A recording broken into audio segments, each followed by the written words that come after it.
Indonesia gadah watawis 6.000 gangsal atus lèpèn ageng. Lèpèn-lèpèn ageng ingkang tukipun mili saking paredèn ingkang lapuk lan rawan longsor njalari asring dumados bena bandang. Pakar hidrologi Universitas Gadjah Mada, Agus Maryono mratélakaken ingkang njalari bena bandang antawisipun jawah ingkang sakalangkung deres, jawah das sepon, jebolipun pembendungan awit sisa vegetasi lan longsoran, pinanggihipun kalih lèpèn ingkang bena, jebolipun bendungan utawi tanggul, sarta wangsulipun ilenan lèpèn saking sudetan dhateng ilenan sakawit.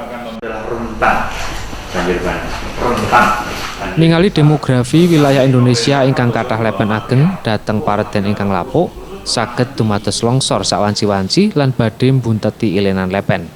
Agus ugi mratélakaken bena bandang saged dipun awekani kanthi ngrengsengaken malih budaya susur sungai déning masyarakat lan pemerintah.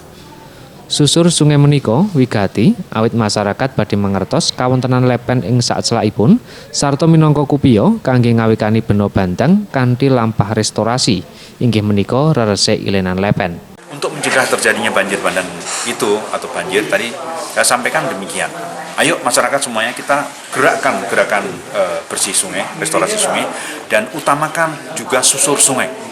Jadi setiap masyarakat, setiap kelompok masyarakat, kelompok desa itu harus paham benar sungai yang lewat di tempatnya itu seperti apa. Nah selama ini kan kita nggak tahu, taunya cuma sungai di depan saya atau belakang rumah saya seperti itu.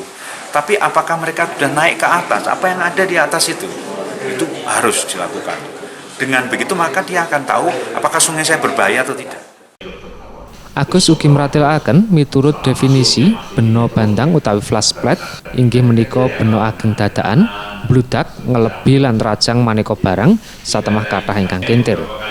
Dene bena ingkang dumados ing Sulawesi Selatan inggih kalebet bena ageng jalaran cuaca ekstrim. Hujan ekstrim. Fauzan Ahmad, Jogja TV. Hujan ekstrim sekali itu